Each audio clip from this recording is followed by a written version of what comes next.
was using sticks of butter and bottles of olive oil every couple of months and wondering why I didn't have a six-pack. Following your cheat code, in the first 3.5 months, I dropped my body fat percentage from 22% down to 13%. Wow. And all I did really was I stopped eating the olive oil and the nuts and the butter. I never thought my diet was bad until I started experimenting. Man, I think this might have been the best fat loss episode. Fat loss is really not easy per se, but it's simple because all it is like a 500 calorie deficit every day. And over the span of a week, if you consistently at a 500 calorie deficit for 7 days in a row, that's a pound of fat loss. I had the misconception that you can't have waffles, pancakes, cookies, muffins, and get a six-pack, and that's not true. Not true. You can have all of those things. You just have to use the kind of ingredients that will lead you to the goal. Get a food scale. It's like $10 on Amazon. That's yeah. it. I use that thing. It's out constantly. You just literally hit one button and it'll tell you exactly what's in your food. So if you do that, you will get into some sort of calorie deficit, I guarantee. Wow. It's the greatest biohack that exists. Light Watkins, what's going on? Max Lugavere. I think this is what, number 4? Something like that. 5 or something like that. Yeah. One of my favorite people. Yeah. Happy to have you in. Yeah. What's going on with me? Not a whole lot. Well, you have been one of the biggest inspirations in my life in the last 6 months. I started. You said I can't remember when it was. You reposted your fat loss. Cheat codes. You post it every 6 months or so. Mm-hmm. And the last time I was on here, we talked a little bit about it, but I was still sort of like dabbling and eyeballing the whole, macro tracking thing. And then I'd had a food scale for like a year and a half that I never took out of the box, one of those little $10 Amazon Basics food scale. And I said, you know what? Fuck it. I'm just going to go all in. And, I had the whole thing in my head, the story about how much work it was going to be, and it's going to be a hassle, and it's so simple, it's so easy. When you actually put the food scale on your countertop and just leave it there, it's right next to my stove, and I just started tracking everything, and of course was shocked by how much olive oil, how many calories are in oil and butter. And I was using sticks of butter and bottles of olive oil every couple of months and wondering why I didn't have a six-pack, And I'm working out all the time. I'm walking 12,000 steps a day and all the things. So I just literally followed your cheat code to a T, and that started August 15th. And you and I have been texting offline about that, but I'm still on it. I'm still excited about it. It's completely revolutionized my relationship with food, with eating, with just lifestyle in general. Like just creating, because you also have the story around like how you have to eat bland food, and it's like I've never eaten better actually. Yeah. When you learn, there's like 5 foods that are like Legos in that world. And if you learn how to mix and match the different combinations of cottage cheese, Greek yogurt, eggs, protein powder, you can pretty much make anything you can dream of, from pizza to pound cake to I have chocolate lava cake all the time for dessert with 40 grams of protein, and it's been amazing. It's been absolutely amazing. So I just want to start by giving you your flowers and thanking you for inspiring all of us out in the world to take agency over our health. Oh, thank you, Light. Yeah, for anybody listening, you can get my cheat codes, shameless plug. You text the word CUT to 310-299-9401. I've got like a little autoresponder, and it'll send you those cheat codes. But yeah, it's fat loss is really not, it's not easy per se, but it's simple. Like I would say that today the biggest barrier for most people is just a general lack of awareness around the calorie density of modern foods. That's a big one. And I would say that added fats are like a huge problem. And that was kind of revelatory to me when I realized that, because you hear a lot of like, there's a lot of like carbohydrate demonization that occurs. Like people are afraid of carbs. Like I've got to cut the carbs. But I don't think that that's the major problem for most people. Like if you actually think about carbohydrate-rich foods, let's talk about like staple foods like potatoes, rice. They're not prone to overeating. Like you're not prone to overeating a plain baked potato. In fact, a baked potato is one of the most satiating foods you could eat. Rice on its own is not something that most people are going to be prone to over consuming.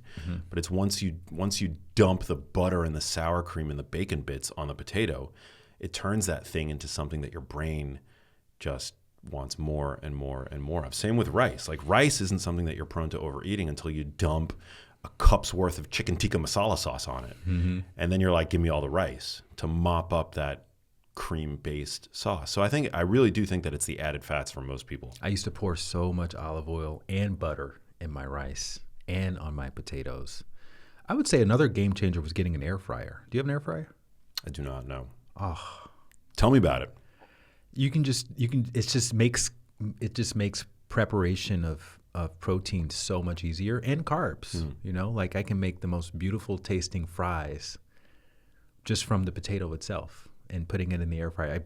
Here's what I do, and I got this from a creator on YouTube, because there's tons of rabbit holes you can go, and people have already kind of worked out how to make these things taste amazing.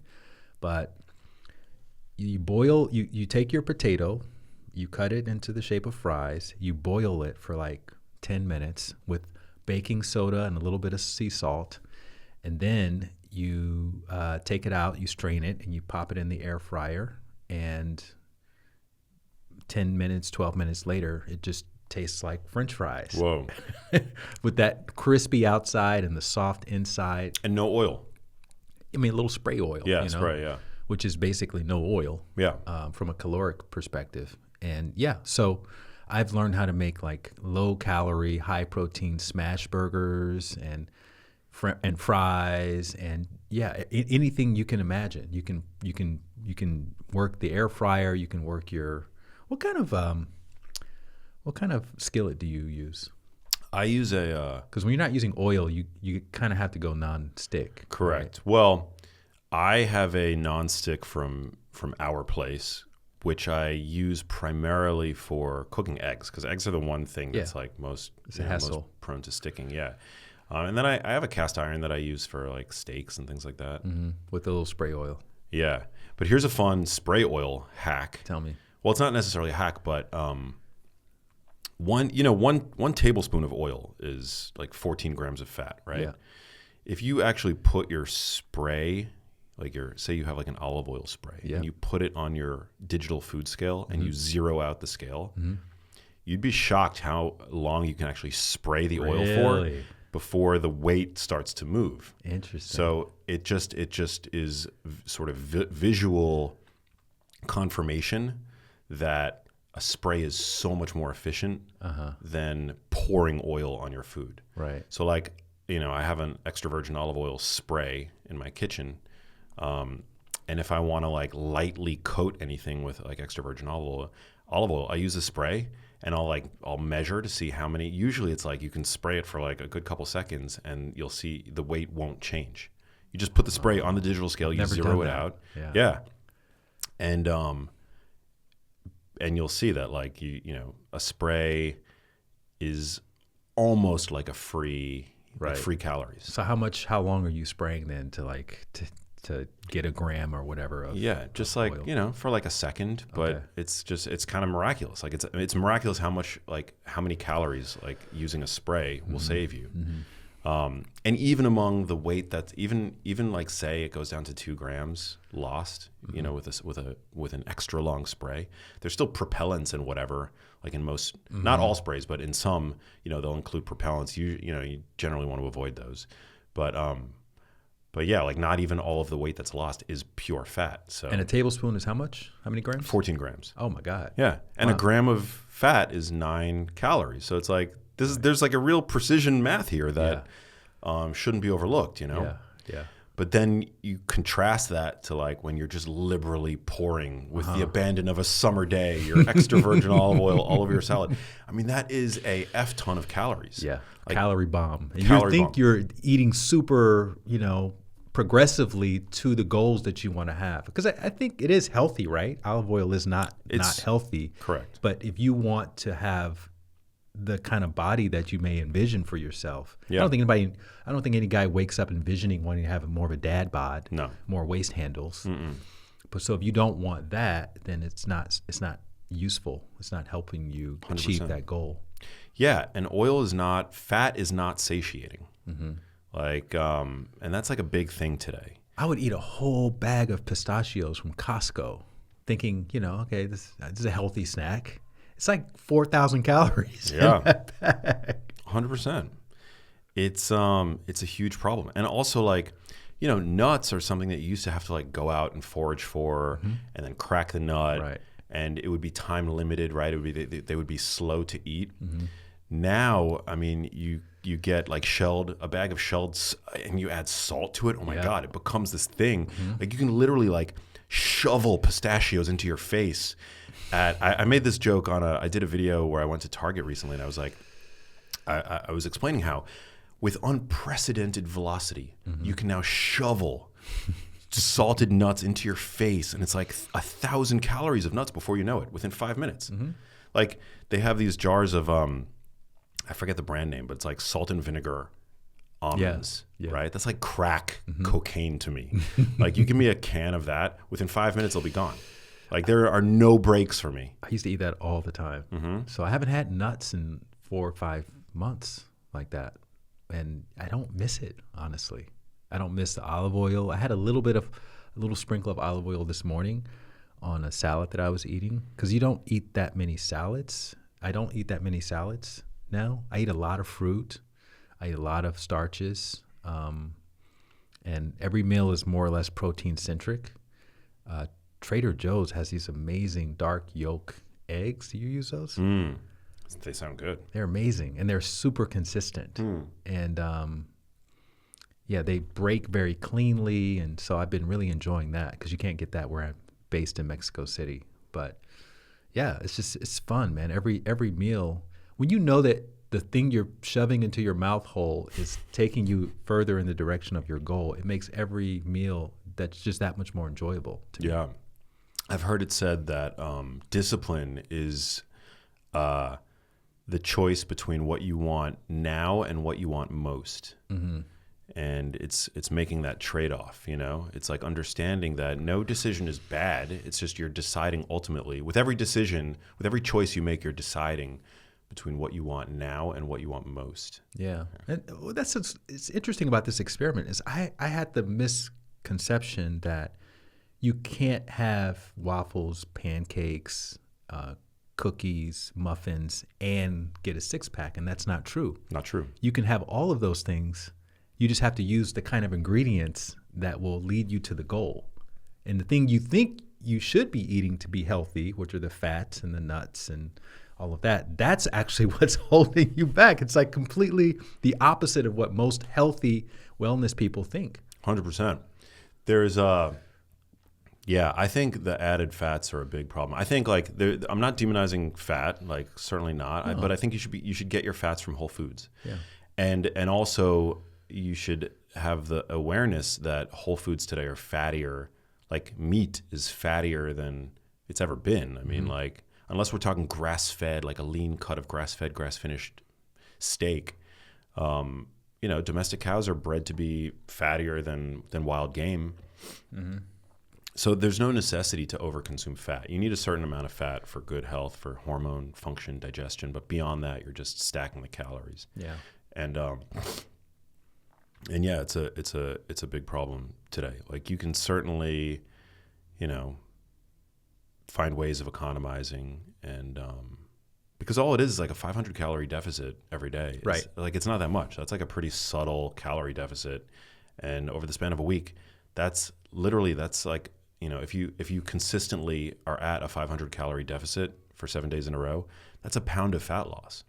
Now that might not look like a lot on the scale, right? Like if you go from 200 pounds to 199 pounds, that doesn't sound like a big win. Mm-hmm. But picture holding a pound of meat in your hand at the supermarket. In the hand, that's a lot of pure fat. We're not talking about glycogen. We're not talking about water weight.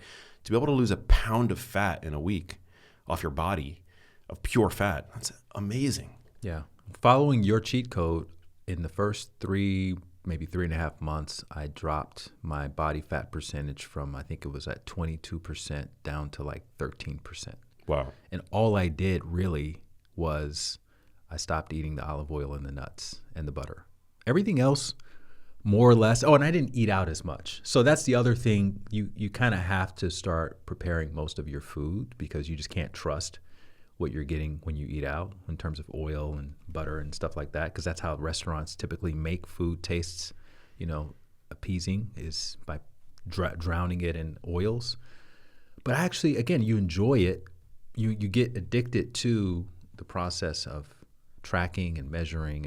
And now with AI, you don't need, a subscription to some macro tracking app if you don't want. You can just literally describe what you just ate in your phone and how many grams everything was, and it'll spit out all your macros for you. It's so cool. What were the biggest mental hurdles, if any, that you had to overcome when making that transition, when cultivating that awareness around it? Because I feel like that parlays into the subject of your new book. Yeah, really nicely. I think AI was really the game changer for me, because I had a lot of resistance around MyFitnessPal and apps like that, where you have to type in every little thing and search for this thing at Trader Joe's and and I'm in Mexico, so they don't have Trader Joe's in Mexico. So I'm getting stuff from like these places that are probably not in MyFitnessPal tracker. And it just felt like a hassle. So when I discovered that I could just describe it or take a picture of something, that reduced the friction point enough for me to say, okay, let me give this a shot. And then also having the scale on the counter just visually helped a lot as well. And all you have to do really, I think, is just track your food for a couple days, and you'll see right away, oh, wow, this is how much I'm taking in on a daily basis. And you can go to ChatGPT or whichever AI you use, and you can just say, okay, I am John Smith. I'm 40 years old. I weigh 200 pounds. I walk about this many steps, which is already tracked in your phone. I work out 3 times a week. And what are my maintenance calories, and what would my caloric deficit need to be under those circumstances? And if you have any other questions, about it, let me know. And it'll spit out your whole program within seconds. So it was just easy to do it. Whereas before, you'd have to find some macro calculator and calorie, calculator and all that online, and then you'd have to sign up for this person's thing, and then they'd be trying to sell you stuff, and it's just like, I can't be bothered. So AI just made it really easy. Yeah. I mean, you literally, today, there's no excuse to not be making progress towards your goals with all of the many tools available to you. If you can't afford a coach, I'm not saying that AI is a replacement for a good qualified coach, but I mean, it's pretty damn good. It doesn't take that much though. Once you kind of reorient yourself to eating in a deficit, it starts to become just sort of automated. I'll even go to the store. So I'm in Mexico, so I don't speak Spanish that well. And I'll go to the store, to the cheese section or whatever, and I'm looking for light cheese, but they have different ways of describing the word light. So I'll just take a picture of that section and upload it to ChatGPT and say, is there anything here that would help me with my cut? And it'll say, yeah, that's a deceptive label, and this is the one you want to choose. And so that's really helpful as well. And then again, once you've done this a few times, like you said before, Parmesan is like the protein bar of cheese, right? You get those little things locked in, and it's like, okay, let me just hone in on this. So then how much can I do with Parmesan or cottage cheese? And I'm just going to kind of stick to these 2 cheeses unless I can find another really light cheese for my occasional indulgences. Like I love a good ham sandwich, and people may think, well, you can't have a ham sandwich with bread, but if you use Dave's Killer Bread with some light mayo and some light Jarlsberg cheese with some non-fat ham or reduced fat ham, that's 400 calories with 39 grams of protein. So you're looking for that 10% ratio of protein to calories, and if you can find that in any variation, then that's a winner. Amen. And also, I think it's like probably really useful for people to, we live in this era where there's this illusion of perfection that's always presented as some sort of aspirational goal, right? Like no diet soda, water only, no light products. Everything has to be the sort of like there's this appeal to, ancestry. Like we should be eating only the way that our ancestors ate. But also like we have incredible tools at our disposal today that didn't exist, 30, 40 years ago. So just as problematic as the modern environment has become, just as obesogenic as the modern environment has become, it's also presented a lot of, I think, really valuable tools that shouldn't be brushed under the rug. Like if you need to use a diet soda like as a bridge to just like drop some body fat, just to like supplement the dopamine 6 months that's lost, because you're not eating your favorite, most indulgent foods during this period in which you're losing body fat, like by all means, like drink the diet freaking soda. Like go for the light mayonnaise, even if it doesn't have like the most pristine, perfect ingredients that's going to win you social brownie points by posting it on your Instagram stories. You know what I'm saying? Like I found this soda. I found, this is not no affiliation, but like I think 7-Up has this diet Shirley Temple soda. It's like the most delicious soda I've ever had in my life. And it's got all the worst ingredients. Like high fructose corn syrup and all that? No, not syrup. It's 0 calorie. Oh, okay. Yeah. Aspartame. That. Okay, yeah. There's even some red 40 in it. Yeah. Don't tell RFK Jr. Yeah. But no, it's so good. And it's like when you're dieting to get to a certain body fat percentage, whatever your goal happens to be, it's like that's an amazing goal. Like that's like do that, Well, what's interesting is when I came to LA, I went to Whole Foods and I was going to like stock up on stuff to cook. I couldn't find anything. So I went to Ralph's and I found everything I was looking for because Ralph's was more macro friendly in terms of light food, sugar-free options and things like that. Whereas Whole Foods is more like, this is natural, gluten-free, vegan, plant-based, full fat, blah, blah, blah. And I was like, yeah, pass. Yeah, Ralph's is where the proletariat shop, the civilians. But no, that Ralph's has some great stuff. That's where you'll find. You can get the Quest chips, the nacho chips. You can't get that at Whole Foods. No, Whole Foods doesn't have like reduced fat, cheddar. Right. Yeah, some of the more basic stuff that I think is really useful when you're on a cut. Yeah. Like do the cut, do the damn thing. See what it's like to be in a body that you're proud of, that makes you feel confident, and also like weight loss, fat loss specifically, leads to all these health benefits. Like even just like a 5 to 10% body fat loss if you're overweight, profound improvements in metabolic health, in inflammatory markers, and if you need, to get, rather than like white knuckling it, if you need a diet 7-Up or a diet whatever to get through the day, like just do it. Don't shame yourself about it. Like it's fine. Yeah, and just look at it as a bridge loan to the diet, to the lifestyle you ultimately want to have. Exactly. So, yeah, we should all be walking around drinking Mountain Valley spring water in glass all the time. Nothing else, of course, for the purists listening. But like, no, we live in stressful times. Like if you need that dopamine hit, and there's data that supports that like diet sodas can help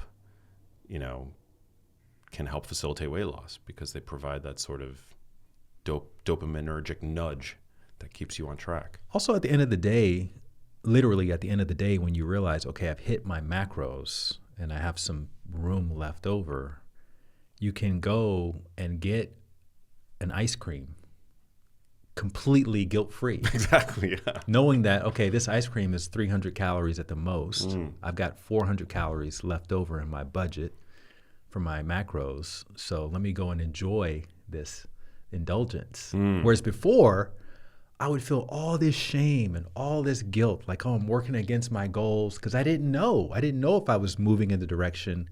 And I would look at something like that as, oh, that's just adding fat onto my stomach that I want to get off. And that's not true. All the body cares about is, are you in a deficit or not? That's it. Right? So, and actually things like ice cream are a lot less calorically dense than that bag of pistachios that I was eating earlier. That was the thing I should have been skipping, was the thing I thought was healthy. So it's fascinating when you learn all this stuff. It's truly fascinating. It's been one of the great unlocks for me of the past, I would say, half a decade. Who was your inspiration? Because I know you knew some of this stuff before, but who inspired you to like pull the scale out and start to really track the stuff? You're gonna laugh. James Bond. Is that right? Yeah, Daniel Craig, Casino Royale. Yeah, I saw the movie when it first came out. Didn't really get it. Didn't really understand what the James Bond like fervor was about. I mean, like I'm a millennial, so I grew up playing, what was it, License to Kill or whatever that N64 game was. But a couple of years ago, like 4 years ago, I was, I think, sick. I had a cold, and I put on Casino Royale. I was like, what is this like James Bond phenomenon? And it clicked for me because Daniel Craig was 38 when he filmed Casino Royale. Which, you know, kind of... You were around 38 4 years ago. Yeah, I was around that age, yeah. But, like, there is this cultural script that says after the age of 35 or whatever, like, it's all downhill, right? Dad bod. Dad bod, yeah. And I look around at my peers, and everybody that I know pretty much is on some kind of TRT. And so it just kind of defied that whole cultural script. And it was like, well, he looks so confident and capable and jacked. And, like, I know about science. I know about nutrition. Like, I've written 3 books at this point, like, under my belt. But I still, like, the whole energy balance thing and the whole, like really understanding how to really work the knobs and levers of body composition is something that I had kind of, I was familiar with in theory, but in practice, I never really, like, I've always been in like good shape, but I was never jacked. Like I was never like, I never had like a 6-pack. I was never like what I would consider like to be in Daniel Craig, James Bond shape. Yeah. So it's like, okay, I want to know as much as I can know about this. Like, how do I get in that shape? Like, you know, he has a Hollywood trainer and all that stuff, but it can't be that difficult. Like, there are enough people, you know, like, evidence-based fitness exists. Like, if I just like look long and hard enough at the literature, like, I'm sure that there's going to be a pattern that emerges. And all it was just understanding that, you know, that energy balance is really like the key that determines whether or not a body grows or a body shrinks. And then beyond that, it's like protein and resistance training determines what your body lets go of in that energy deficit, hypoenergetic state. I was already training, but by getting really granular with the knobs and levers of like energy intake, calories specifically, I was like, okay, well, let's put this to the test. And just as like my own N of 1 experiment, for a couple months, I decided to really audit what it was that I was eating every single day. And at first I didn't start with the scale or tracking or anything like that. I just started to skim off some of these like added fat calories.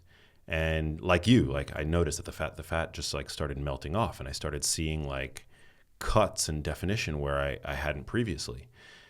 And then because I had at that point, like I had a goal in mind, I didn't want to spin my wheels. I didn't want a day to go by where I wasn't sure that I wasn't in a very slight calorie deficit. Then I started to track.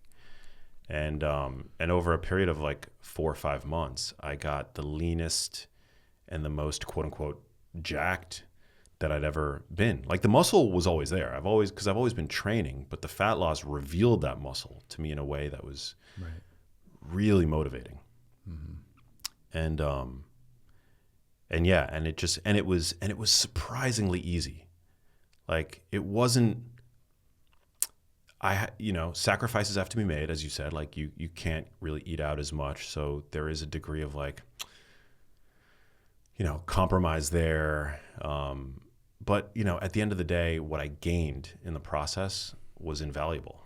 You know what I found is my food tastes so much better than most of the meals that I would get eating out. And I think part of it is psychological as well, because I know that it's food that support my goals. So when I make a smash burger, I'm making it with 95.5 ground beef, as opposed to what they give you in the restaurants, which is usually like 80-20 if you're lucky. Yeah. Which obviously tastes good because it's fattier, but you're not really sacrificing that much taste if you add some light cheese to it and some light mayo and stuff like that, knowing that it's taking you further in the direction of your goal versus just eating for taste, which is like, if you had the option to snap your fingers and be in the body that you ultimately want to be in versus having the joy of tasting, fattier foods, I think everybody would choose snapping their fingers and being in the body they want to be in. It's just that you have to make more intentional choices to get to that body. And it doesn't take that long in the grand scheme of things. We're talking, like you say, like 5 months, 6 months, depending on where you're starting, obviously. But what's interesting, and I've learned this along the way too, and we talked about this offline, is, you get to that point where your body starts to slow down because it starts to, I guess, habituate towards whatever caloric intake you're experiencing. And so to lose the last however many percentage points of body fat takes almost as long as it took to lose the first big chunk of body fat. And you see online, you see on TikTok and YouTube the before and after these kind of fat guys who look like Adonis after 4 months. And I'm like, why am I not looking like that? But then you realize being fat and walking around for years, 200 pounds, 100 pounds overweight, is kind of like having a weight belt. So underneath all that fat is the Adonis.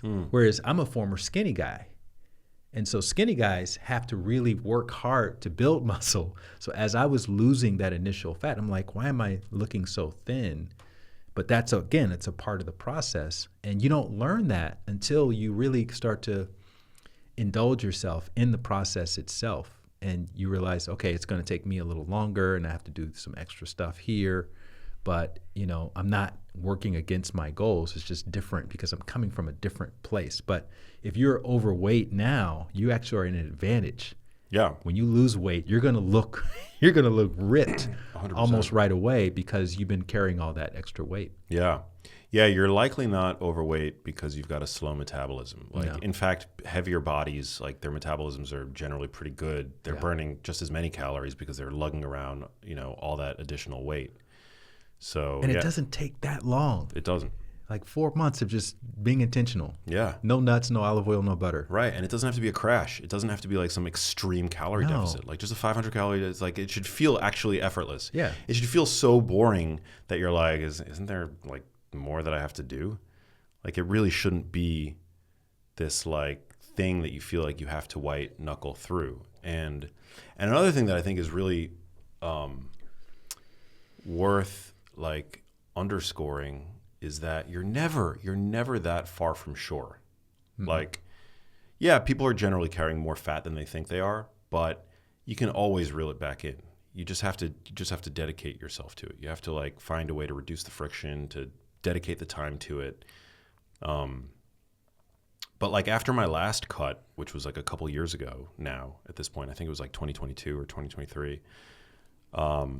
I relinquished the cut. I went back to just like eating and living with just like a few key takeaways, always being mindful of like the added fat intake. But I definitely put on like some more body fat, which is part of the process, and I was like really enjoying the energy that came with that. Because when you're in a cut, your energy plummets, like especially when you're like deep into a cut. Like I should also say that like being shredded is mainly an aesthetic goal. Like it's not necessarily for health. Right. But yeah, your energy plummets. Like your body is like, it's conservation of energy. Like your body doesn't, it feels heavier. You feel less excitable. But yeah, so like when you're just eating normally and you're not in a cut, like you feel great. You've got all this energy. Your lifts, are going up.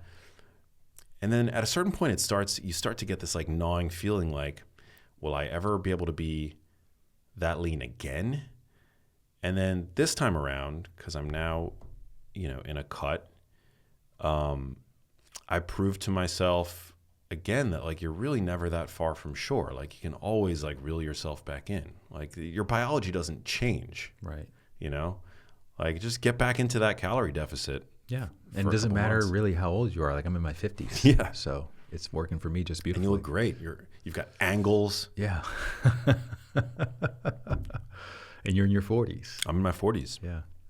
Yeah, I'm older now than I was when I did my first cut, and I've got more muscle now, and I think leaner now than I was back then. Mm-hmm. It's so rewarding. Have you found there to be a spillover effect in terms of like other, like the discipline that this has sort of taught you? Mm-hmm. Have you found that to positively affect other areas of life, like social life, maybe professional life, your work? So like you, I've always been curious about the diet stuff and wondering why, I wasn't seeing the kind of results that I thought I should be seeing based on my previous lifestyle, which I would never qualify as being unhealthy. It just wasn't working in my favor because of the added fats, and I wasn't aware of that. But I would say, and I think this is a good transition to the book, I've been like on this wellness, healthy kick for many decades now, and really hyper focused on process over outcome. And I would say this has just reminded me that there always are best practices. There's nothing happening just randomly. And so I would get so frustrated with my body, and I've never been overweight, right? I've just not been as ripped as I thought I should have been based on my lifestyle, where I'm walking, exceeding 10,000 steps a day regularly. Like I look at my health app and it shows in 2024, my average daily step count was 12,500 steps. 2025, 12,700 steps, right? Like that. So I've been doing that for years. And when you think about those kinds of numbers, like let's say you even stick with the classic sort of 10,000 steps a day. If you went to the doctor for a checkup and let's say you weren't in great shape and your doctor said, okay, here's what I want you to do to try to get into better shape. I want you to do 70 marathons this year. 70 marathons, right? That would probably make most people have a heart attack. 70 marathons. I don't have time to do 70 marathons. But guess what? If you walk 10,000 steps a day, that's the distance equivalent of 70 marathons. Whoa. Right? So every 1,000 steps you walk a day is the equivalent of 7 marathons when you add it all up at the end of the year. So even if you only walk 5,000 steps a day, you've done the equivalent of 35 marathons by the end of the year, right? But that's the degree of movement we ideally want in order to start to move things in the direction that we want our health to ultimately go in. And then the rest of it is just plugging in the holes and putting the pieces together in a sequence that continues to support those goals. So for me, the diet stuff was really the last sort of piece, the missing piece of the puzzle that I didn't quite have in place. And there are other areas of my life. We talk about relationships. There's some definitely missing pieces of the puzzle there.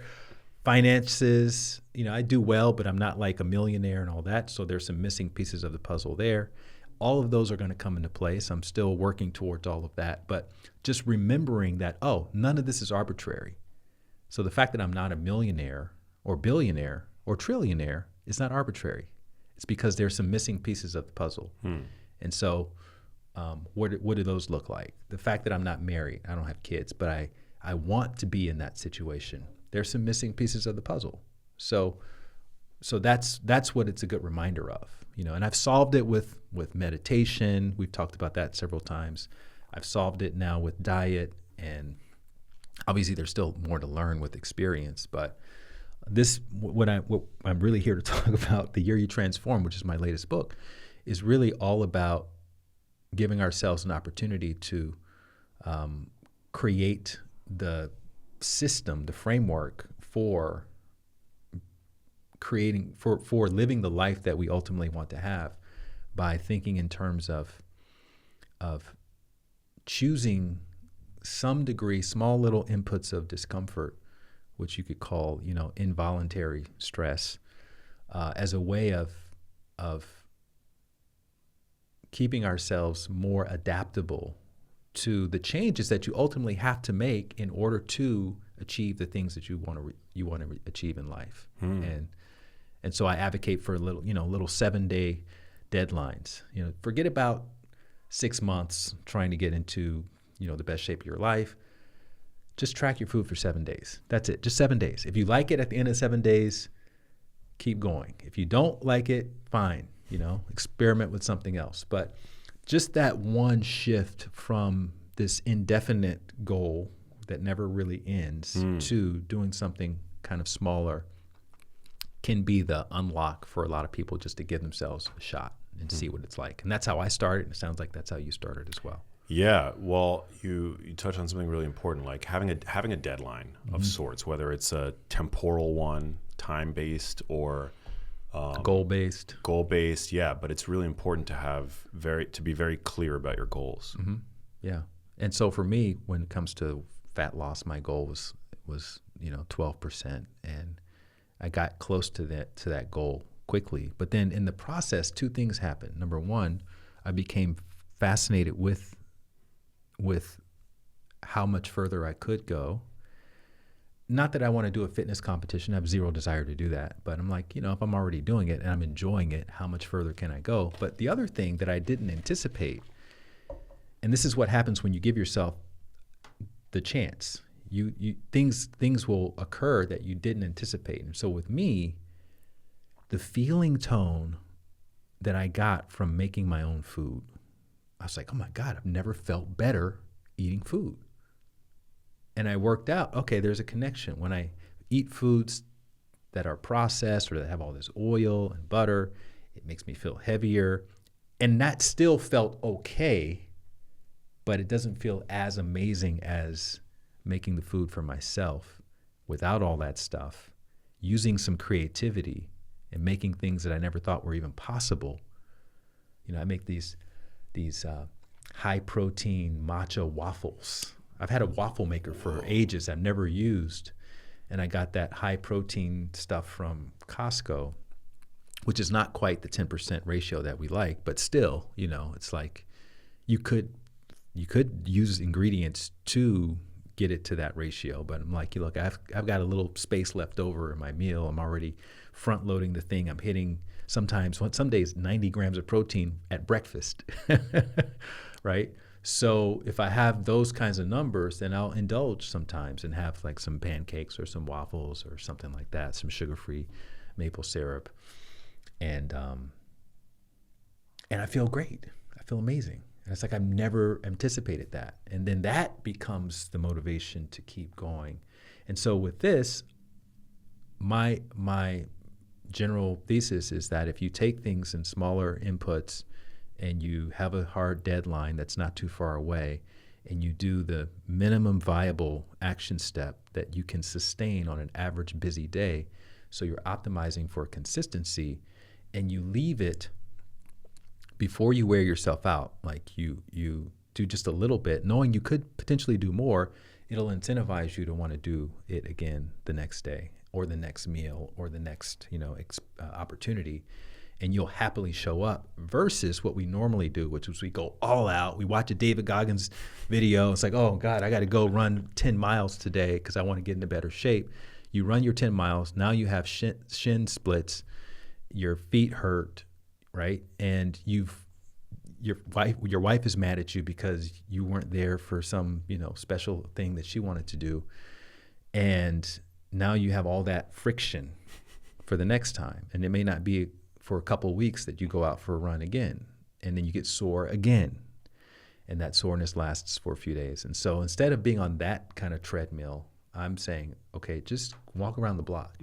You could do more than that. You could probably walk around the block twice, but just walk around the block one time. That's your commitment every day after dinner, because that's what you can sustain when you're tired, when you have a headache, when it's drizzling outside, when the kids need something, when the partner needs something, right?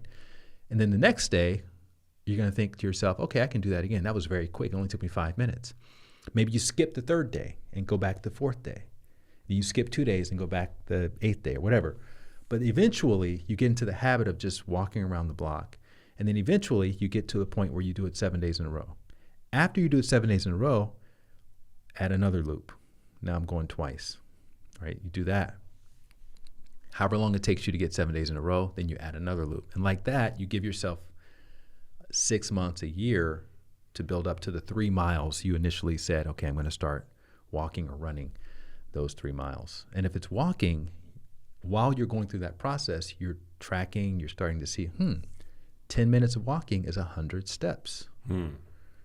So then you start thinking, okay, the errand that I normally run, I go to the store, I go to the gym, it's about a 2-minute drive. 2-minute drive is 10-minute walk. That's 1,000 steps there and 1,000 steps back. That's a mile. I've always wanted to walk 5 miles or 10,000 steps a day. And you realize, wow, if I just park a little bit further away from the entrance of the box retailer I'm going to, or, wherever I might work, I park at the back of the parking lot, or I take the stairs. These are all little 5-minute long walks, 10-minute long walks. I can easily get 7,000 steps a day. And I've been driving around LA doing these podcasts. It'll be 6 o'clock in the afternoon. I'm at 1,000 steps. In Mexico City, where I live, which is a walking culture, I'll look at my step counter by 6 o'clock. I'm at 11,000 steps. Wow. Because no one's driving, everyone's walking everywhere. So if you live in a driving culture, you really have to be intentional around getting those steps if that's what you want to do. And if I, lived here again, I would like try to park further away, or I would try to walk my errands instead of running my errands. And if your New Year's resolution was, I want to read a book a week or whatever, you can use that time to listen to an audiobook. So you just have to use a little creativity. It's the whole point of this book. It's so great. Yeah. Reducing the friction, not letting perfect be the enemy of the good, adopting one small habit at a time, and then building on that, habit stacking. I think it's referred to sometimes. Have you had James Clear on the show? I've not, no. I haven't even read his book, but I know it's a popular one. But no, it's I see, because right now we're still in the first quarter of the new year. I see a lot of people sometimes in the gym, just white knuckling it through these crazy circuit workouts, and they're just usually working with trainers, right? Trainers. No shade to trainers, but grunting and sweating, and it's how long are you? They're not in great. These people are never in great shape. No, and it makes me wonder, okay, so how long are you going to actually be able to sustain that? Because it doesn't look that enjoyable. The real ripped guys are doing these smaller weights. Yeah, doing smaller movements, and you're like, wow, this guy is so ripped, and he's barbell pressing 20 pounds. Yeah, I mean, I'm not saying that I'm the most ripped guy in the gym, but I'm in pretty good shape, and I leave the gym most days I'm not even sweaty really. I rarely take sweat. my time. Yeah, I take my time. I'm very relaxed in between sets. I'm taking 2-3 minutes in between each set. I don't do any crazy circuit training, anything like that. You don't want to turn your resistance training session into a cardio session. No. It's good to pick a lane.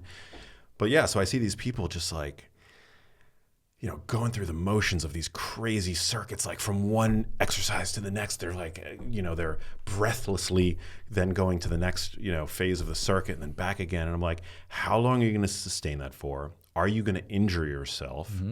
And is that even the most effective way to work out? And the answer is probably no. Right.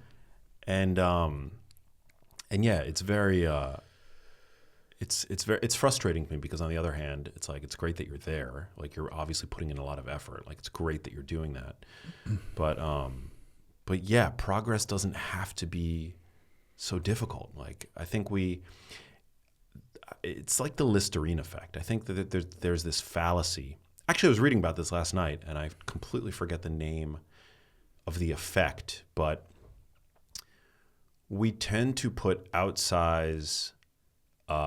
we expect the more difficult, more laborious appearing journey to be the more effective journey, and that's a misconception. Like oftentimes, it's just like yoga, oftentimes if you have to really like grunt through it, you're doing it wrong. Just like breathe into the pose, breathe into the routine, breathe into the diet plan, and let its ease work through you. Because I feel like that's when only then are you gonna be able to actually sustain what it is that you're attempting to do, and it's the sustaining of that behavior that ultimately is going to lead to the transformation that you're seeking. Mm-hmm. Yeah. And culturally, we are indoctrinated to believe two things that I think can get in our way. One is that there is such thing as overnight success. And, again, perpetuated by social media. What we see on social media typically are the most extreme cases of people who have transformed something. And they've become the icon for this particular thing, whether it's calisthenics. You see these guys just jumping around and doing in the plank position without their legs touching the ground and this kind of stuff. And then they may even, or people who became millionaires and they started their business 6 months ago. And so naturally we think, okay, this is a possibility. If they can do it, why not me? And then we are also indoctrinated to believe the harder we work, the more successful we can be. And again, there are definitely anomalies and outliers who may put in incredible amounts of effort to achieve those kinds of goals.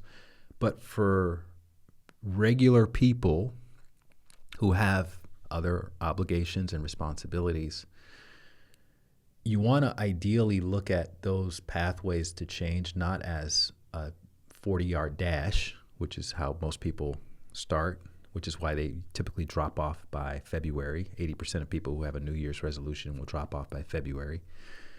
Instead of looking at it as a 40-yard dash, you want to see it as an ultra marathon. You're about to get ready to do an ultra marathon. If you want to be in the best shape of your life, that's an ultra marathon. If you want to drop body fat, that's an ultra marathon.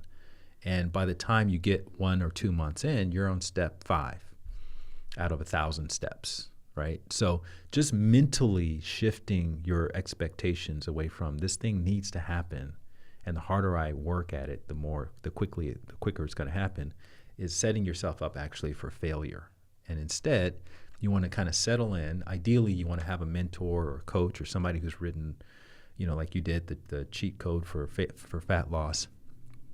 And you're going to have to probably go at it alone. Everyone's got great intentions. All your friends will hear your plan and say, "Oh, I want to do that too." But what you'll find after a couple of weeks is that they've excused themselves from continuing on for whatever reason. It's fine. They're good people. So you're probably going to have to do most of it on your own. And therefore, you kind of want someone who you can use as a goalpost or a guide or a mentor. And you're going to have to build the boat while you're sailing. You're going to have to learn more about it. And so all that is just a part of the process. And if you see that as extra or additional or a hassle, again, you're setting yourself up for failure. So that's why I advocate for 7-day goals. I call it the tortoise approach to change. I like that. As opposed to the hare. We typically take the hare approach. But if you take the tortoise approach, slow and steady, only what you can do on an average busy day, not on a perfect day, optimize for that. Let that be your baseline. Don't do more. Even if you can do more, don't do more. But progressively add more, kind of like progressive overload, but for habits, only if you go 7 days in a row. Otherwise, take as much time as you need in between the actions. And so it may take you a month and a half to do 7 days in a row. But in the meantime, you're progressing by doing 4 days in a row and skipping a day, or doing 5 days in a row and skipping a day. That's progress, right? So there are little tiny inputs of progress that you can measure that will keep you engaged. So the idea of not doing more than you can do and tracking consistency where you can will keep you engaged. and keep the action feeling more delightful as opposed to feeling like a chore. Yeah, you don't want it to feel like a chore. No. Definitely not. I mean, that's why I think walking is like the perfect illustration of where, like walking is so incredible for how beneficial walking is, just for myriad outcomes, whether we're talking fat loss, brain health, longevity. It's so easy. Mm-hmm. I'm assuming you're like able-bodied and you can walk. I mean, it's like we're built to walk. Yeah. I heard a comedian once say that I masturbate every night. There's a guy. I masturbate every night, but I don't floss my teeth because it's too much of a hassle. Right? So we want to get those actions into the masturbation category and find a way to make it delightful. And if it's about listening to a podcast while you're walking, listening to a book, making it like a little bit of a moving meditation, or calling a friend and just making it time to catch up with somebody and cultivate relationship, that's a great opportunity to kind of multitask as long as it gets you moving. And or, okay, Light, I live in a cold environment, there's no sidewalks, fine. Get yourself a little walking pad, and just when you're watching television, you can still watch your show and just walk slowly while you're watching your slow. Now, people coming in and watching you do that are going to say you're extreme and rigid and da-da-da-da, but when you get down to your 12% body fat, they're going to be like, what did you do again? Can you give me the plan? Exactly. Amen. I supported you the whole way. 100%. I mean, yeah, imagine being the jacked one in your friend group. Mm-hmm. The one in your friend group with the quote unquote good genes. Yeah. The lucky one with the good genes. Exactly. Genes had nothing to do with it. I mean, yeah, there's like genetic, influences obviously to everything, but like, yeah, I mean, there is a method. There's a method to achieving the body, the physique, the health that you want, and it's a status symbol too. Let's be honest. Like, especially people these days, will put you on a level that you may, and will give you access to things, from relationship to opportunities to collaborations, because it sends a message that you are someone who follows through, who's showing up for themselves, who has a degree of honesty with themselves that most people don't have. And and it's attractive. It's very, very attractive, not just physically, but also energetically. Now, obviously, there are people who can be really extreme and intense with those kinds of things, but I don't really consider myself to be one of those kind of people. I don't consider you to be one of those kind of people. No, but you don't have to be, I think the point. Yeah, I mean, you don't have to be. You do have to make sacrifices, and as you said, there is going to be that one person in your friend group. It's like, you've changed, or come on. You never want to go out for a drink with us anymore. It's just one little drink. Exactly. Yeah. Exactly. And I talk about that too. I could talk about strong stories that we tell ourselves versus weak stories. And one of the weak stories that are so common that will justify us doing pretty much anything we want to do is having this one little thing is not going to kill you. And the answer is yes, it's not going to kill you. You're absolutely right. But if you change that story to a stronger story, is having this one little cookie or whatever going to help me get closer to the goal, then it opens you up to another question, which is, okay, no, it's not going to help me. And what else can I do instead? And that's a powerful question, because it interrupts the subconscious behavior of, it's not going to kill me, let me just indulge myself. Oscar Wilde said, I can resist anything but temptation. That's a human tendency. We're all like that. So you have to understand that you're going to be asking yourself these weak stories to justify anything you want to do. If you're in an abusive relationship that's hard to pull away from, you're going to ask yourself weak stories.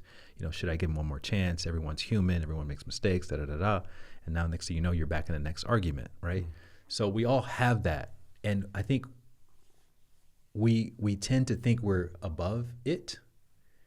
But if we're brutally honest with ourselves, we come back to the understanding that we're basically primates with podcast equipment, with clothes, with fancy cars. We're primates. So that's our nature, right?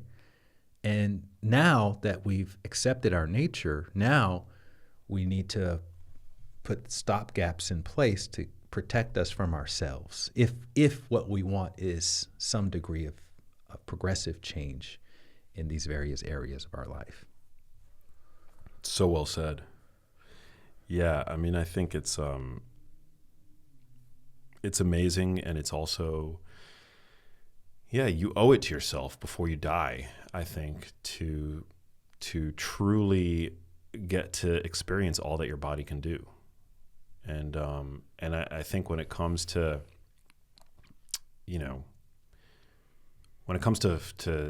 I think that fat loss is a really great goal.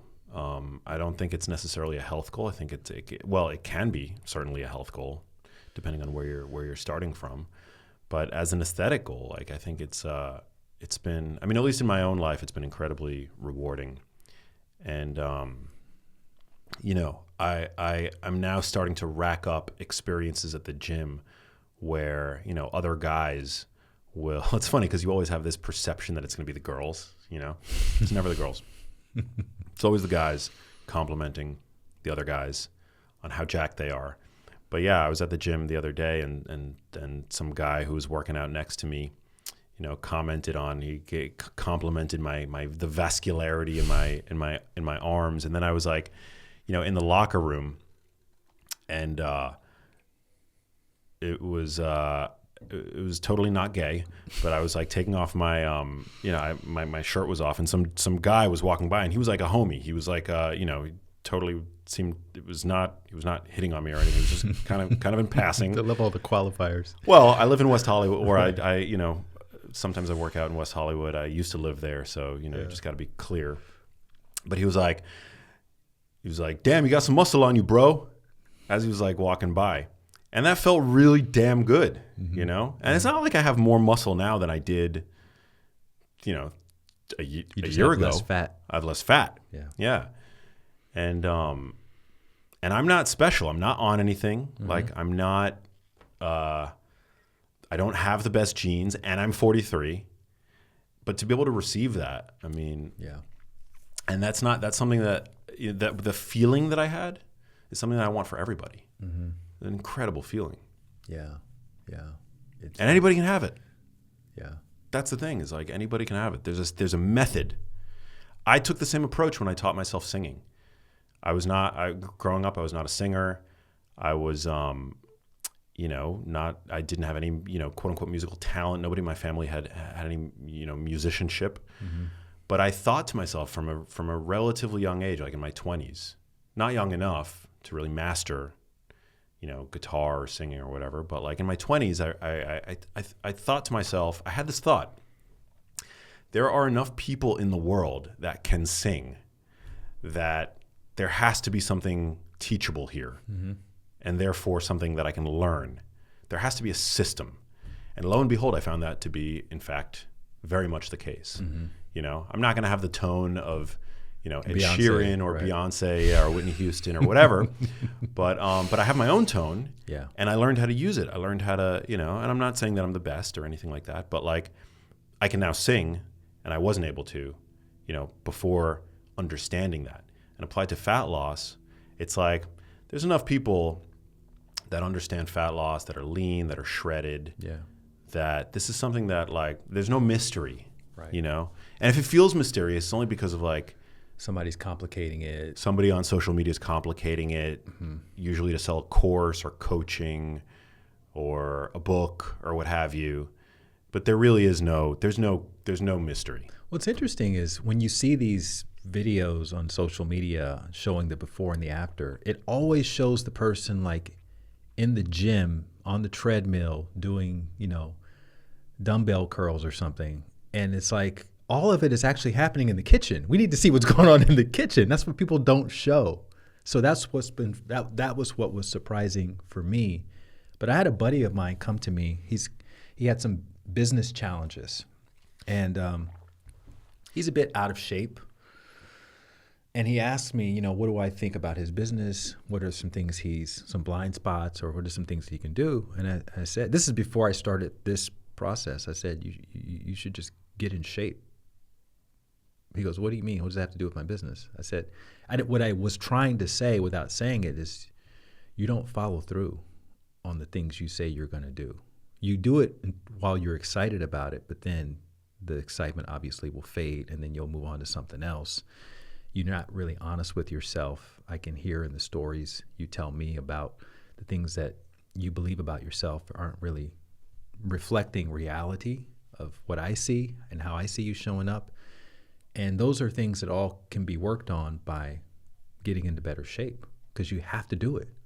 And once you do it for your body and you have a real world, accountability tracker in the mirror, once you do it with your body over an extended period of time, and this is why you can't snap your fingers and change. It has to take some time, but in the time that it's taking, it's rewiring your whole approach to pretty much everything else. And you start to realize there's got to be a system to this. There's got to be a process.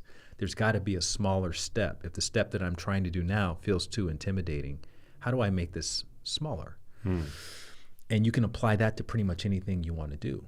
So, and that's, again, what makes learning more exciting, is because you realize, and I learned this too years ago when I something told me to go get a Rubik's Cube one day. I was in New York City and I was walking through Union Square, and I just had this download to go get a Rubik's Cube. That's so funny. I know. So random. And I went and got one, and I came home and I went online and I was like, how do you solve a Rubik's Cube? So I thought you had to be like Einstein to solve a Rubik's Cube. And apparently, do you know how to solve a Rubik's Cube? No. Okay, so there's a sequence. It's a sequence of steps, of twists and turns that you memorize that takes, if you're a newbie, it'll take you 3 minutes or whatever to solve it. So the Rubik's Cube can be in any configuration. You just follow the sequence, and it's like you keep repeating this one step over and over and over, and then eventually it'll solve. So when you see those videos of those young kids blindfolded, solving it in 4.8 seconds, they're just doing that sequence. They look at it, and then they put the blindfold on, and then they're done. They're just really practiced at the sequence. You don't have to be smart. I always thought it was just autism. Right. You don't have to be autistic. You don't have to be smart. You don't have to be on a spectrum. You just have to memorize the sequence. And I learned that life is a lot like that. Pretty much everything is a different version of the Rubik's Cube. There's a sequence of twists and turns, action steps, and understandings. And if you follow that, you can get wealthy, you can get in great shape, you can optimize your dating profile, whatever it is that you're trying to do, you can do that if you understand the sequence. So that reduces any sort of intimidation factor. And then it's just about, like you said, finding a mentor or somebody who can break things down. And this is why ChatGPT is so great now, because you can say, explain this process to me like I'm a 10-year-old, right? And you can cut through all the BS that the people who are trying to justify their expensive coaching fees by complicating it, you can cut through all that. There's a saying, it was, I believe, Nietzsche. They muddy the waters to make them seem deep. Yeah, I like that. I haven't heard that before. That's it. That's why there's this tendency there's this perception that fat loss, good health is this complicated, esoteric, mysterious thing. It's really not. It's but we live in an era now where attention is the currency. Yeah.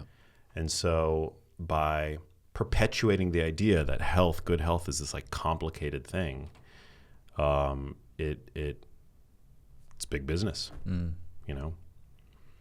I spent years trying to out-train a bad diet, even though you hear it all the time. You can't out-train a bad diet. And I never thought my diet was bad until I started experimenting. Yeah, it wasn't bad. I mean, who could fault you for? Well, bad meaning it's not leading me to the goal that I want. Right. You know. Right. Exactly. Man, I think this might have been the best like fat loss episode we've ever. Really, with a non-expert? Yeah, no, because people have the information, you know. So like having another expert on to share information, like, right. You know, maybe that's not what people need at the end of the day. Yeah. Right. Yeah.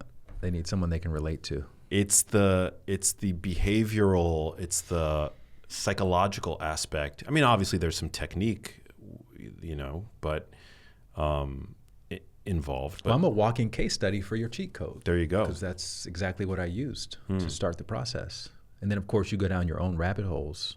And I feel like we live in an age now, man, where, again, with social media, TikTok, YouTube, you can find recipes to anything you want to make in a way that supports your goals.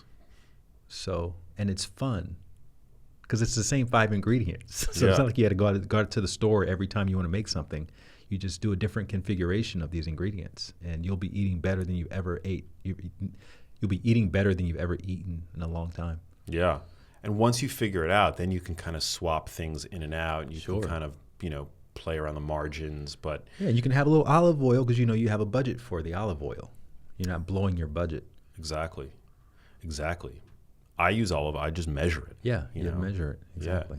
Yeah. And if I'm eating like, for example, if I'm eating for dinner, if I'm having like a lean steak, and in the steak, I know that there's some fat. It's not a fat-free meat. No meat really is, unless we're talking about like turkey. Yeah, like lean, skinless, turkey breast or something. But like, if I want to eat some dark leafy greens on the side, maybe I'll put like a half a teaspoon of extra virgin olive oil in there, or maybe I won't even use any oil. Do you ever spray your salads or anything? Or is that disgusting? That's a great idea. No, you could. Yeah. Why not? Because there are fat-soluble compounds in the dark leafy greens that you need fat to absorb. But if you're eating the greens at the same time as you're eating a steak, like you don't need any added fat. Mm-hmm. Now you don't want to go too low with your fat intake, obviously. So I'm not saying like you generally want about 25% of your calories. There's a range, like 25 to 40% of your calories to come from fat. But most people today are grossly overshooting their fat intake. And undershooting their protein intake. Because then you get skinny fat, so you want to maintain the protein. Exactly. Which is fairly easy to do. Like I've always been intimidated by, how am I going to get all this protein? But if you just become more intentional about the ingredients that you're using, use a little more Greek yogurt instead of, ranch dressing, use some cottage cheese instead of whatever other cheese you're thinking about using, use low-fat ground beef instead of high-fat ground beef, use, whole jumbo eggs instead of little, puny eggs. You can pretty much, you can optimize for 40, 50 grams of protein per meal. 100%. If you're eating eggs, pour some egg whites into it. Right. Egg whites, amazing. Yeah. And unless you're like a 200-pound guy like me, you don't need that much protein. You can get it all in 3 meals. Yeah. And maybe a snack. So some Greek yogurt. One of my favorite snacks is Greek yogurt with no-fat Greek yogurt with a scoop of protein powder and a little bit of honey and some berries, which is basically free calories. And, it's amazing. It's an amazing little snack. So good. I love it.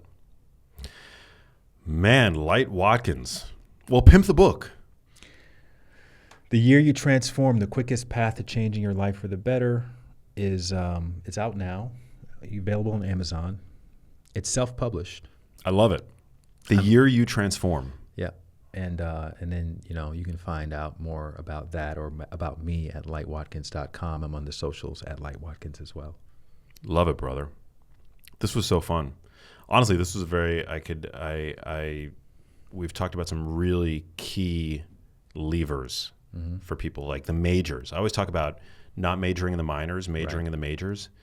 And I feel like if you just like adopt 1 or 2 or 3 of the habits and strategies that you've been able to glean over the course of this episode, maybe listen to it again. We'll go a really long way. I would say, okay, in that regard, even if you, for whatever reason, aren't into tracking, right? Stop eating olive oil, stop eating butter, replace it with spray oil, and stop eating nuts. If you do that, you will get into some sort of calorie deficit, I guarantee. Yeah. Especially if you cook most of your food or prepare most of your food. 100%. Yeah, I mean, think about it. If you're drinking, like, if you have a daily habit of a can of soda every day, and you just cut that out, replace it with a diet soda. I mean, that's 120 calories. Right. Right there, right? Over the course of a week, that might be, well, it's not going to be a pound of fat, but over the course of a month, it will be. Eat all the fruit and vegetables you want, and, try to get some protein, however you want to get protein. Look at your labels. Don't put anything in your basket without looking at the labels, and try to get as close to 10% ratio, protein to calories. You always want to look at the calories of every single thing. And the calorie on the box is going to always be per serving. So you get a box of pasta, it'll say 160 calories per serving. And then you have to look and see the fine print, how many grams is a serving. Because the whole box could be, 400 grams, and it says 50 grams per serving. So there's 8 servings, and that's how much protein is in that serving. So just be mindful of the manipulation that some of the protein Pop-Tarts with 400 calories and 10 grams of protein. God. Have you seen that? Yeah, shit like that. Protein washing. Crazy. Come on. Yeah. Come on. But no, get a food scale. It's like $10 on Amazon. That's it. I use that thing. It's out constantly to reduce the friction, like you said. You don't have to put in, it's not a calculator. You just literally hit one button, just one button, and it'll tell you exactly what's in your food. There's another, it's called the Hawthorne effect. Mm-hmm. Just merely observing your own behavior will influence it, usually for the better. Mm-hmm. And tag me in the photo of your brand new, shiny new food scale. I want to see it. It's the greatest biohack that exists. That, my meat thermometer, my air fryer, and my chef's knife. Those are that's my altar for my kitchen. I love it. So valuable, so important. Use a meat thermometer? Oh man, I'll tell you. There's a no affiliation, but have you heard of the Meter? MEAT. Is that the one where you connect it to your phone? Yeah. No, I haven't used it. Pro. I've seen them on TikTok. Oh my God. So I have a thermometer, a pen thermometer. Those are amazing. But me and my brothers, we bought this Meter device, MEATER. You stick it into whether it's like a roast or a turkey, and it goes in the oven with the meat, and it tells you exactly when to pull it. You set whatever temperature you want the meat to come out at. It's amazing. Me and my brothers have made some insane prime ribs. Just insane. That thing is such a gift. Do you do slow cooked stuff, crock pot and all that? And I don't do it short ribs. Not when I'm on my own, but with my family. Hell yeah. Yeah. We're a big meat family. Yeah. We love it. Prime rib is just so good. Do you meal prep much? I don't meal prep. That's what I want to start trying next, is just meal prepping. No, because, I work from home. So for me, I don't really have to. Meal prep is super valuable for people who work out of the house. Yeah. But for me, I don't. Yeah, my meals only really take 10, 15 minutes max to prepare it anyway. So, and there's something to having freshly cooked hot food. Oh, I do meal prep every night. I make overnight oats for myself. Do you? Yeah. Protein oats? Yeah, what I do is I put 52 grams of dry oats into a bowl with, that's the great thing of having a food scale. You can be really precise. And then I put about, half a cup, if not more, 3/4 of a cup of... Because it's always less than you think 52 grams is, right? Pasta especially. You can't eyeball pasta. No. Because, think about how calorie-dense pasta is. You can't eyeball it. You can't. And then I put it in my fridge overnight, and then I eat it. The next morning I take it out and I mix in some casein protein, which is this super thick, decadent dairy protein. So I mix in about 25 grams of protein worth of that. Yeah. And then I sprinkle a little bit of sliced almonds, about 15 grams of sliced almonds on top. Almonds, very calorie dense. So you want to know. Why do you use almonds? Well, almonds are great because just texture? The texture, the flavor, and also, mainly that. The almonds are also very nutrient dense, great source of vitamin E, of magnesium. And nuts are healthy, prebiotic fiber, but nuts are very calorie dense. So you better be sure I'm using my food scale for that. 15 grams of sliced almonds on top, and then how many calories is that? 100? 85. Okay, that's not bad. See, you know this stuff. Yeah. It's not added work once you figure it out. And it's great. That's how I start every day, with a nice hit of fiber, of carbs, of protein. Right. It tastes I shared this recipe with my newsletter audience recently. I call it my birthday cake, overnight oats, because it tastes like birthday cake, because the vanilla, and I put these like keto sprinkles on top, and I look forward to it every morning. It's so freaking good. It's so freaking filling. Keeps me satiated for hours. And so that's the extent of my meal prepping. Nice. I love it. Light Watkins, thanks for coming out. Thanks for having me, man. Dude, this was so fun. You're a homie. Thank you for being the willing recipient of all of the homoerotic mirror selfies that I sent to you over the course of this process, and I love receiving yours. Vice versa, exactly. Yeah. So we have a text thread where we send each other pictures of ourselves topless every like month and a half or so, just to kind of stay accountable and check Get you in. a friend who you could do that with. Yeah. You know, we don't even see each other that often. He lives in Mexico City. Right. But yeah, it's good to have an accountability buddy. Yeah. Do you have anyone else who's doing this? I think it's just you. Do you look like we're doing it? Yeah. Really? Yeah. Out of all those millions of followers, no one's like I mean, I put them up on the gram, but I feel a little bit like naked, you know, when I do that. That's but awesome. No, it's good. It does feel good to have somebody else in it with you who can kind of relate to the journey. Yeah, exactly. Well, remind listeners where they can find you on social media. And again, go to Amazon. The Year You Transform. Amazing book, an amazing person.